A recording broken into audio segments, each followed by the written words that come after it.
Sahabat Tani, di tahun ini harga cabai sempat menembus Rp100.000. Dan di tahun ini juga harga cabai sempat turun sampai di bawah Rp10.000. Kok bisa sih terjadi dan apa sih kira-kira penyebabnya? Nah, pada video kali ini bersama saya Rizal Ansar bakalan bercerita pengalaman di mana harga cabai mengalami yang namanya fluktuasi gila-gilaan. Dan saya harap Anda semuanya tuh nontonnya sampai selesai biar tidak salah tangkap nantinya ya sahabat tani. Dan sebelum kita mulai, mari kita intro dulu. Pim!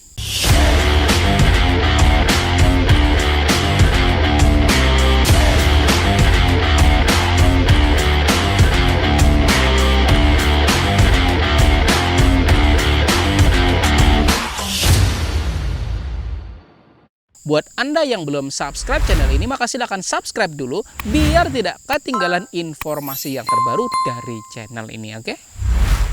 Sahabat Tani, pernah tidak dengar istilah fluktuasi? Fluktuasi artinya adalah tidak tetap atau berubah-ubah.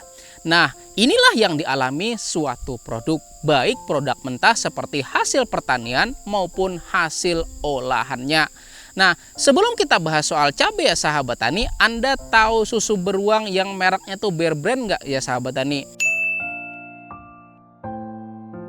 Jadi susu beruang ini tuh begitu cepatnya mengalami yang namanya kenaikan sampai gila-gilaan loh ya sahabat tani. Nah, jadi ketika terjadi ledakan COVID-19 sejak beberapa bulan yang lalu, nah susu beruang digadang-gadang kan dapat katanya meningkatkan imun tubuh kita. Sehingga terjadilah namanya panic buying ya sahabat tani. Dimana orang kalau beli tuh pengennya mau ngeborong ya sahabat tani.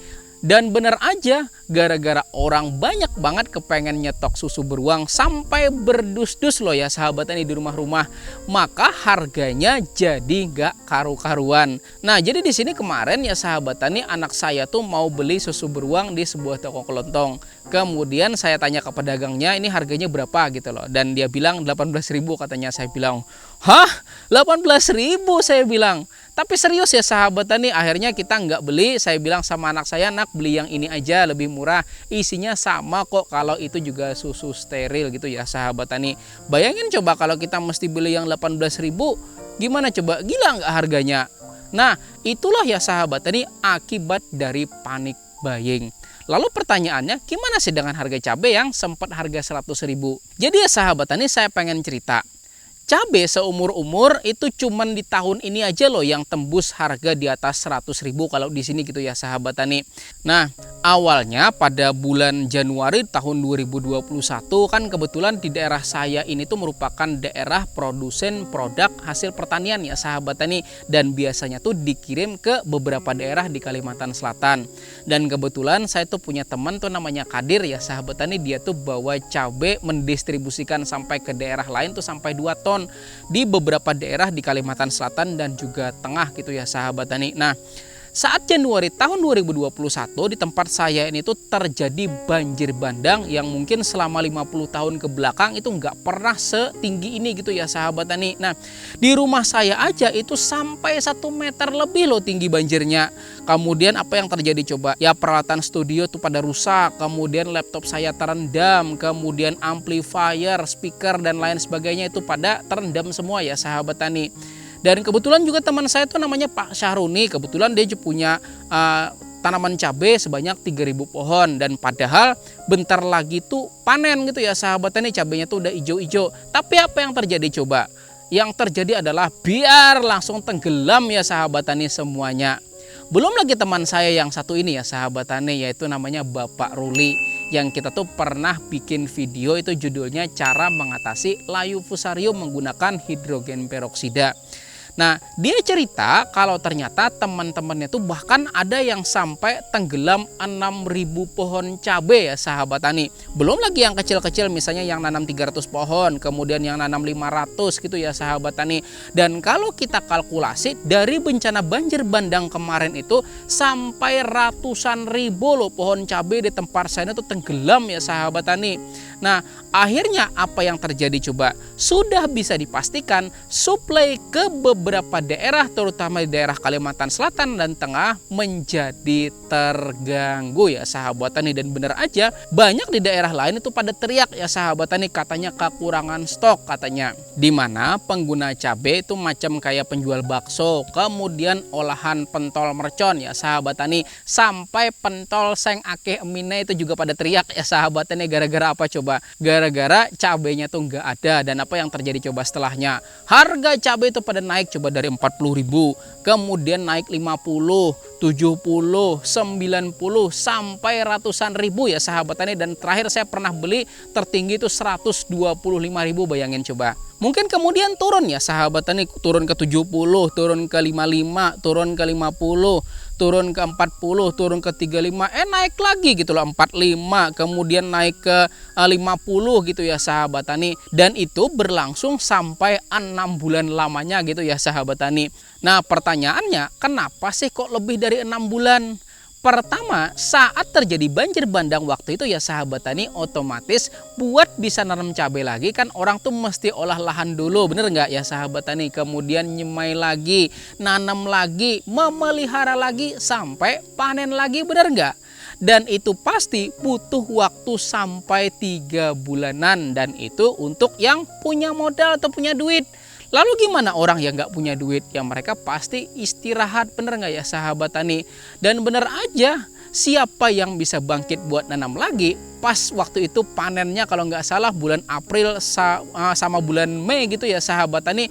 Ternyata mereka-mereka yang mampu bangkit itu bisa bagus hasilnya gitu ya sahabat tani.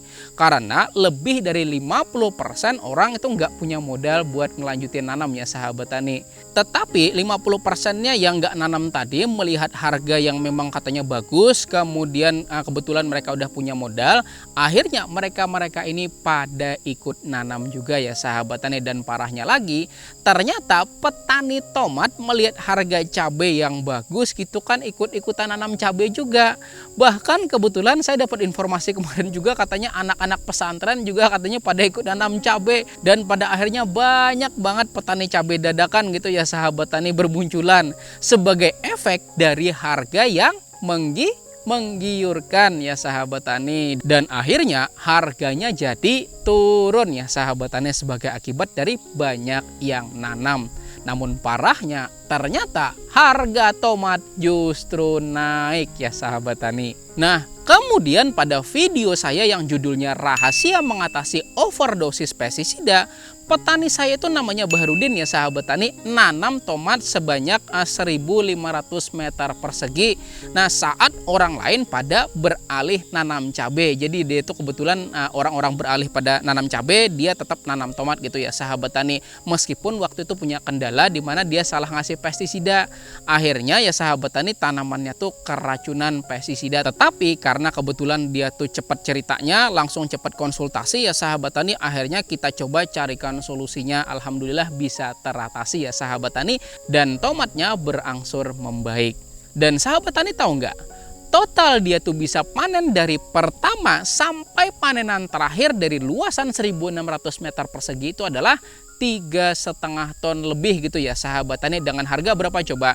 12, 13 sampai harga 15.000 ya sahabat tani. Maka tinggal kali-kalikan aja deh ya sahabat tani, 3,5 ton atau 3.500 kilo dikali, anggaplah yang termurah aja deh 12.000 rupiah ya sahabat tani. Maka bayangin coba berapa duitnya. Satu buah PCX loh ya sahabat tani dari nanam tomat di saat orang lain pada beralih nanam cabai. Maka saran saya sahabat tani, Anda tuh jangan sendirian, manfaatkan keberadaan kelompok tani sebagai ajang buat diskusi, juga manfaatkan PPL di tempat Anda. Jika Anda nggak bisa survei sendiri, maka manfaatkan PPL di tempat Anda buat ngebantu surveikan. Orang banyak nanam apa sih kira-kira saat ini? Minta juga ya sahabat tani PPL Anda jalan-jalan ke kios-kios buat nanyain benih apa sih kira-kira yang terbanyak lakunya.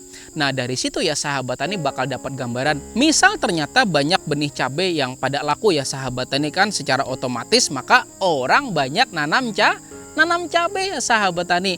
Maka dari situ bisa jadi pertimbangan kita mau nanam apa gitu ya sahabat tani.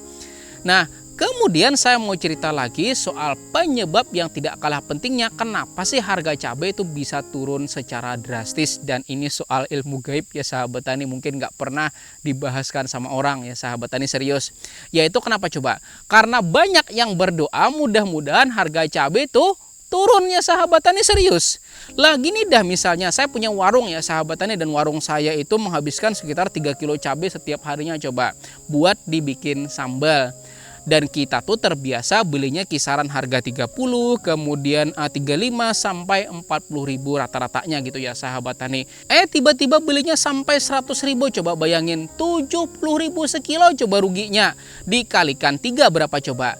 Lebih dari 200 ribu seharinya loh ya sahabat tani. Artinya dari cabai aja tuh setiap harinya kami ruginya tuh 200 ribu gitu ya sahabat tani.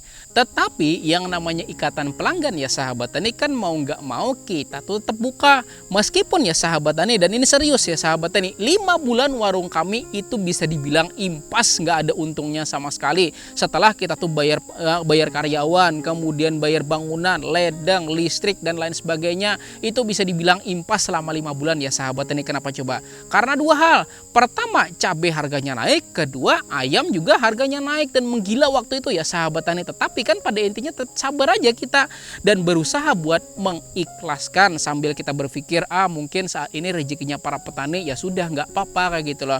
Ya kita kan nggak tahu ke depannya seperti apa gitu ya sahabat tani, tapi kan kalau memang ini berlangsung terus menerus, kita para pedagang juga berat juga ya gitu ya sahabat tani. Dan nggak sampai di situ ya sahabat tani, ini ada lagi cerita dari teman saya yang dia tuh jualan bakso mercon frozen gitu ya sahabat tani.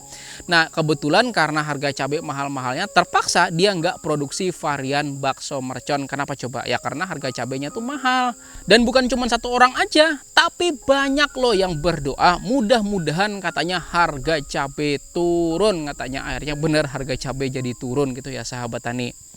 Nah mungkin ada yang menyanggah di antara Anda, kok ada impor sih cabai sampai 27.000 ton katanya. Maka coba simak ya sahabat tani gambar yang kontroversial berikut ini, dan ini dia. RI impor 27.000 ton cabai. Dan keterangannya ditulis kecil kayak begini ya sahabat tani, Januari sampai Juni 2021, dan tidak dijelasin kalau sebetulnya varian yang diimpor itu adalah cabai merah dan juga cabai rawit. Jadi nggak cuma 1 varian gitu ya sahabat tani. Nah jadi ya sahabat tani, kalau Anda sudah menyimak cerita saya tadi ya sahabat tani, maka Januari sampai Juni itu harga cabai sedang tinggi-tingginya. Maka kita coba deh analisa ya sahabat tani, supaya Anda tuh nggak termakan emosi gitu ya sahabat tani. Karena emosi itu bukannya membawa kita pada kebaikan, justru menjerumuskan kita tuh pada kebencian, dan itu nggak baik gitu ya sahabat tani. Nah jadi 27.000 ton itu selama Januari sampai Juni, dan itu 6 bulan loh ya sahabat tani. Dan Anda tahu itu tuh bukan cabai segar ya sahabat tani yang seperti dijual di pasar-pasar, itu bukan, tetapi cabai kering, cabai tumbukan, dan juga cabai yang sudah dihaluskan. Dan kebutuhan itu menurut sumber yang saya dapati ya sahabat tani, katanya buat keperluan industri. Jadi bukan buat dijual di pasar-pasar tuh, bukan ya sahabat tani. Kemudian ini cerita teman saya lagi, dan dia tuh jualan cilok keliling pakai gerobakan gitu ya sahabat tani. Ada cilok isi telur, kemudian ada juga yang isi cabai, dan juga ada yang varian urat gitu ya sahabat tani. Ketika harga cabai tinggi-tingginya ya sahabat tani, seandainya dia tuh tetap beli cabai yang normal dengan harga yang bisa dibilang gak normal gitu ya sahabat tani, menurut dia ya pasti langsung dia rosanya dia gitu ya sahabat tani. Maka daripada usahanya tuh rugi, maka kebetulan ketemu saya dan saya kasih alternatif buat menggunakan cabai KW2 yang kebetulan terkena antraknosa ringan. Jadi bagian yang kena antraknosa itu dipotong kemudian dibuang, dan bagian yang bagusnya tuh diolah gitu ya sahabat tani. Dan ketika harga cabai biasa itu tuh pas lagi mahal-mahalnya ya sahabat tani, yang kena antraknosa masih lebih murah, harganya cuma sekitar Rp15.000 per kilogramnya. Nah dia pakai ya sahabat tani alternatif itu, dan setelah dia potong-potong ternyata dari 1 kilo tuh cuman bisa dipakai setengahnya gitu ya sahabat tani. Tetapi itu masih alternatif yang lebih baik lagi dibandingkan dengan dia beli harga sampai 100.000 gitu ya sahabat tani harga cabenya. Bayangin coba kalau dia beli 100.000, saya yakin berat banget dia menjalani usahanya gitu ya sahabat tani. Nah mungkin Anda bertanya, kok Pak PPL ini tahu macam-macam sih? Ya kebetulan ya sahabat tani, saya tuh ketua UMKM di kabupaten saya, dan juga saya tuh kebetulan adalah anggota HIPMI atau anggota Himpunan Pengusaha Muda Indonesia gitu ya sahabat tani. Dan itu yang bikin saya tuh banyak punya teman para UMKM, kemudian para pelaku usaha, sampai para pengusaha besar saya punya teman gitu ya sahabat tani. Makanya saya sering banget dapat masukan dari mereka-mereka, dan juga sering juga dapat keluhan dari mereka-mereka juga gitu ya sahabat tani. Lalu supaya kita semua terhindar dari musibah, caranya ada nggak? Saya jawab ada ya sahabat tani. Maka simak, dengerin, dan juga renungin cerita saya berikut ini. Nah dulu tahun 2011 kan lagi booming-boomingnya namanya BlackBerry ya sahabat tani. Dan alhamdulillah saya waktu itu ada rezeki buat ngebeli, dan alhamdulillah saya punya satu gitu ya sahabat tani. Nah suatu ketika karena pengen beli peralatan buat mancing, jadi saya berangkat ke pasar di tempat saya gitu ya sahabat tani. Dan pasarnya itu kira-kira sekitar 14 km dari rumah saya. Itu namanya Pasar Amuntai gitu ya sahabat tani dulu, karena memang saya dulu tinggalnya di Amuntai. Nah sesampainya di toko alat pancing itu ada kebetulan bapak-bapak yang minta sumbangan. Lalu saya kasihkan aja ya sahabat tani, kalau nggak salah sekitar Rp5.000 ya sahabat tani kalau nggak salah waktu itu. Nah singkat cerita, sebelum pulang karena ngerasa lapar, maka saya mampir di sebuah warung buat makan ya sahabat tani. Dan warung itu masih deket-deket toko pancing itu. Nah setelah perut saya terasa kenyang, maka saya pun akhirnya pulang menuju rumah gitu ya sahabat tani. Tetapi di tengah perjalanan pulang, saya baru sadar loh kalau ternyata BlackBerry saya tuh nggak ada di kantong sahabat tani, bener. Dan saat itu bener langsung panik luar biasa, serius. Dan ternyata baru ingat kalau ternyata terakhir saya pakai itu saat saya masih makan di warung itu ya sahabat tani. Ya udah, langsung saya putar balik dan langsung puas gitu loh dengan kecepatan cahaya coba menuju warung yang tadi ya sahabat tani. Wah gila, saat itu benar-benar kencang gitu ya sahabat tani. Pokoknya hati tuh harap-harap cemas, ini bebekku masih ada apa enggak gitu loh. Mudah-mudahan ada gitu ya sahabat tani. Dan ternyata sesampainya di warung itu, apa yang terjadi coba? BlackBerry saya itu masih di tempat yang sama saat saya terakhir kali menaruhnya ya sahabat tani, yaitu kalau nggak salah dekat piringan kue-kue gitu ya sahabat tani. Dan serius nggak ada tergeser sedikit pun, coba bayangin. Dan benar ini ceritanya tuh serius ya sahabat tani, dan ceritanya tuh bener adanya coba. Maka mari kita sadari bersama gitu ya sahabat tani, betapa luar biasanya loh yang namanya sedekah. Agama manapun saya yakin pasti mengajarkan bahwa sedekah bakal menghindarkan kita pada musibah gitu ya sahabat tani. Maka jangan lupa bersedekah, dan bersedekah itu harus dilakukan sesegera mungkin, karena sesungguhnya yang namanya bencana itu tidak akan dapat melewati yang namanya sedekah gitu ya sahabat tani. Nah mudah-mudahan usaha kita semuanya baik-baik aja dan lancar ya sahabat tani, dan mudah-mudahan kita itu diberikan kesabaran pada setiap kondisi dan keadaan di dalam usaha kita, dan mudah-mudahan juga kita semua terhindar dari musibah ya sahabat tani, amin. Nah itu yang dapat saya sampaikan pada video kali ini. Terima kasih ada nonton sampai habis. Saya Rizal Ansar dari channel Penyuluh Pertanian Lapangan. Kita ketemu pada video lainnya di channel ini. Saya akhiri, wassalamualaikum warahmatullahi